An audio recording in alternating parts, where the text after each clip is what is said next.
पवन सिंह के पत्नी के ज्योति सिंह के बहन के देख के चौंक जाएंगे। इस वीडियो पर नए हो तो इस वीडियो को लाइक और सब्सक्राइब जरूर करें। हमेशा ऐसा वीडियो न्यू इन्फॉर्मेशन जितना जल्दी लाने को मैं प्रयास करता हूं, क्योंकि पवन सिंह के पत्नी को ज्योति सिंह के बहन को, जिनको नाम है जूही सिंह, अब बड़ा है या छोटा ही नहीं बता सकते हैं, लेकिन मिलता जुलता है, क्योंकि बहन है तो मिलता जुलता तो रहबे करेगा।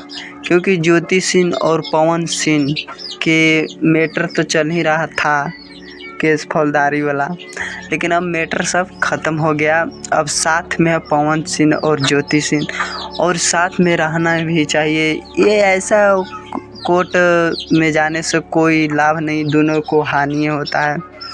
और आप देख सकते हैं कि ज्योति सिंह के बहन को, जिनको नाम है जूही सिंह लग रहा है अपना बहन है, क्योंकि मिलता जुलता, बड़ा है या छोटा है ये तो नहीं बता सकते हैं, लेकिन मेरे अनुमान से तो छोटा ही हो सकता है।